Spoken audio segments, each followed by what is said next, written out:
अब बंगाल की बात करते हैं। आज दिल्ली में ममता बनर्जी ने सोनिया गांधी से मुलाकात की। करीब 1 घंटे तक दोनों नेताओं के बीच बात हुई और इसके बाद ममता बिना कुछ बोले 10 जनपद से निकल गई। नोट करने वाली बात यह थी कि ममता बनर्जी डेरेक ओब्रायन को लेकर सोनिया गांधी से मिलने गई। अभिषेक बनर्जी उनके साथ नहीं थे। अभिषेक दिल्ली में ही मौजूद थे, लेकिन वो आज कहीं दिखाई नहीं दिए। दूसरी तरफ कोलकाता में सीआईडी की टीम अभिषेक को खोजती रही। विधायकों के फर्जी दस्तखत के केस में अभिषेक को आज शाम 5 बजे तक सीआईडी के सामने पूछताछ के लिए पेश होना था। अभिषेक नहीं आए तो सीआईडी तृणमूल कांग्रेस के दफ्तर में पहुंच गई। कोलकाता में तृणमूल कांग्रेस का दफ्तर कालीघाट में ममता बनर्जी के घर के ठीक सामने है। इससे जैसे ही सीआईडी की टीम कालीघाट पहुंची तो तृणमूल कांग्रेस के नेता भी तुरंत मौके पर पहुंच गए। सीआईडी के अफसरों का कहना था कि अभिषेक बनर्जी ने जो लिखित जवाब दिया था उसमें दावा किया था कि जिस मीटिंग में नेता विपक्ष का चुनाव हुआ था वो मीटिंग पार्टी दफ्तर में हुई थी। विधायकों के सिग्नेचर वाली जिस चिट्ठी की कॉपी स्पीकर को सौंपी गई वो पार्टी दफ्तर में ही तैयार हुई थी। क्योंकि अभिषेक बनर्जी 3 नोटिस सर्व करने के बाद भी पूछताछ के लिए नहीं पहुंचे, इसलिए सीआईडी के अफसरों को जांच के लिए आना पड़ा। लेकिन तृणमूल कांग्रेस के नेताओं ने अफवाह फैला दी कि सीआईडी ने ममता बनर्जी के घर पर रेड की है। इसलिए मदन मित्रा और कुणाल घोष तुरंत वहां पहुंचे और ममता बनर्जी के घर के गेट के बाहर सड़क पर बैठ गए। ऐलान कर दिया किसी कीमत पर ममता बनर्जी के घर में किसी को नहीं घुसने देंगे। हालांकि अफसरों ने बताया कि वो ममता के घर में नहीं जाना चाहते, लेकिन उसी वक्त कल्याण बनर्जी वहां पहुंच गए और उन्होंने हंगामा शुरू कर दिया। कल्याण बनर्जी ने कहा कि यह सब मुख्यमंत्री शुभेंदु अधिकारी के इशारे पर हो रहा है। सीआईडी की टीम मुख्यमंत्री को खुश करने के लिए रोज रोज अभिषेक बनर्जी और ममता बनर्जी के घर पर पहुंच जाती है। He is an autocrat, he is jealous, Suvendu अधिकारी is a vindictive person।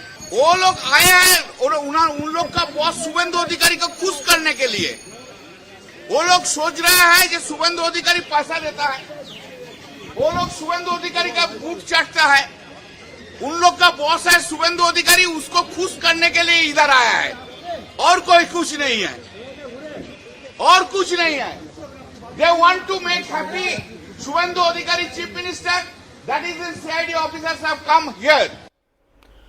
Kunal Ghosh ने सीआईडी की रेड को राजनीतिक बदले की कार्रवाई बताया। कुणाल घोष ने कहा कि जाली दस्तखत मामले में ममता बनर्जी आरोपी भी नहीं है। सबको पता है कि ममता बनर्जी दिल्ली में है। इसके बाद भी जिस तरह सीआईडी की टीम उनके घर गई, इससे साफ है कि यह सारी कार्रवाई एक सियासी साजिश है। कौन केस में है, कौन केस में नहीं है, ये तो हमारा पास इंफॉर्मेशन ऑफिशियल कुछ नहीं है। तो जो भी हो, जब ममता दीदी दिल्ली में है सब लोग जानते हैं, अनाउंस प्रोग्राम था। उस टाइम में एक lady ex chief minister leader Mamata Banerjee जैसी उनके घर पर उनकी एब्सेंस में ये इन्वेस्टिगेशन और क्या चल रहा है कौन जाने। मजे की बात है कि कोलकाता में कल्याण बनर्जी और कुणाल घोष बीजेपी को कोस रहे थे, सीआईडी के अफसरों को शुभेंदु अधिकारी का एजेंट बता रहे थे। लेकिन जनता का मूड क्या है, ये आज कल्याण बनर्जी को कोलकाता एयरपोर्ट पर दिखाई दिया। कल्याण बनर्जी जब दिल्ली से कोलकाता पहुंचे, एयरपोर्ट से बाहर निकलकर मीडिया से बात कर रहे थे, उसी वक्त आसपास खड़े लोगों ने चोर चोर के नारे लगाने शुरू कर दिए। तो कल्याण बनर्जी पब्लिक से उलझ गए।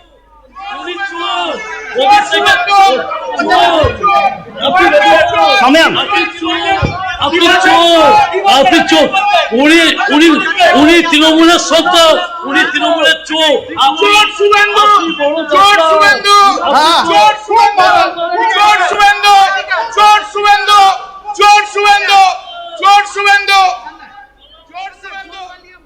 आम लोग के इस तरह के गुस्से का सामना तृणमूल कांग्रेस के ज्यादातर नेताओं को करना पड़ रहा है। ममता की पार्टी के जो नेता करप्शन के आरोपों में पकड़े जा रहे हैं, उन पर पब्लिक अंडे और सड़े टमाटर फेंक रही है। कल देर रात विधाननगर के पूर्व विधायक और मेयर सब्यसाची दत्ता को एक कारोबारी से करोड़ों रुपए की रंगदारी वसूलने के आरोप में गिरफ्तार किया गया।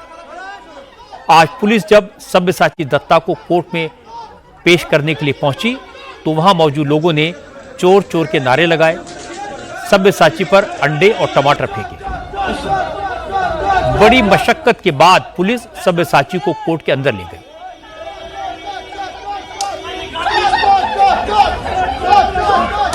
अदालत ने उन्हें 8 दिन के पुलिस रिमांड में भेज दिया।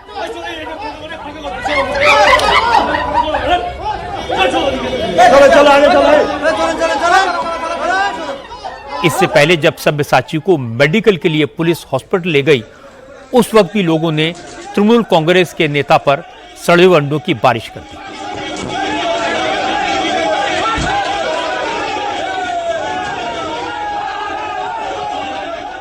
लोग चोर चोर के नारे लगा रहे थे, सड़े हुए अंडे फेंक रहे थे। ये लोग बंगाल के आम लोग हैं। तृणमूल कांग्रेस के नेता आरोप लगा रहे हैं कि ये सब बीजेपी करवा रही है, लेकिन सवाल है कि बीजेपी एक नेता के घर के सामने तो कार्यकर्ताओं को इकट्ठा कर सकती है, लेकिन इस तरह की तस्वीरें हर जगह से आ रही हैं। कल्याण बनर्जी एयरपोर्ट पहुंचे, ये तो किसी को पहले से पता नहीं था। वहां नारेबाजी हुई। आम लोगों को तो पहले से जानकारी नहीं थी कि सब्यसाची को पुलिस कब हॉस्पिटल ले जाएगी, कब कोर्ट में पेश करेगी, लेकिन दोनों जगह नारेबाजी हुई, अंडे फेंके गए। फिलहाल तृणमूल कांग्रेस के नेताओं का फोकस जनता की नाराजगी पर नहीं, पार्टी को बचाने पर है। आज ममता बनर्जी ने ट्विटर पर एक लेटर पोस्ट किया।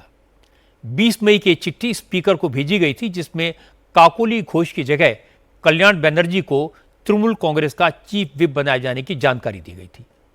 ममता इस चिट्ठी के जरिए ये कहना चाहती हैं कि काकोली घोष खुद को पार्टी का चीफ व्हिप बताकर 20 सांसदों के अलग होने का दावा कर रही हैं। वो गलत है, क्योंकि उन्हें पहले ही पद से हटा दिया गया था। हालांकि आज इस मुद्दे पर तृणमूल कांग्रेस से बगावत करने वाले गुट की तरफ से कोई रिएक्शन नहीं आया, लेकिन ममता बनर्जी ने कल्याण बनर्जी और कीर्ति आजाद को आगे किया। दोनों नेताओं ने पार्टी के बागी सांसदों पर डायरेक्ट अटैक किया। कीर्ति आजाद ने कहा कि जो ममता के नाम से जीते, ममता बनर्जी ने जिन्हें सब कुछ दिया, वो आज गद्दारी कर रहे हैं, पार्टी में टूट के झूठे दावे कर रहे हैं। इन लोगों को अगले लोकसभा चुनाव में जनता सबक सिखाएगी। इन गद्दारों से मैं जानना चाहता हूं कि तुम्हें तकलीफ हो रही थी, तो तुमने इलेक्शन के बाद ये तकलीफ क्यों जाहिर की? इलेक्शन के पहले करना चाहिए था।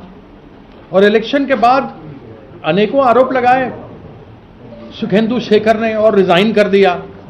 उसका आरोप लगा, सही है गलत है वो तो अलग बात हो गया, लेकिन कम से कम उसने एक पॉलिटिकल एथिक्स दिखाया कि वह जिस पार्टी में था, जिस सिंबल के साथ राज्यसभा में एमपी था, उसकी समस्या थी, उसने रिजाइन कर दिया।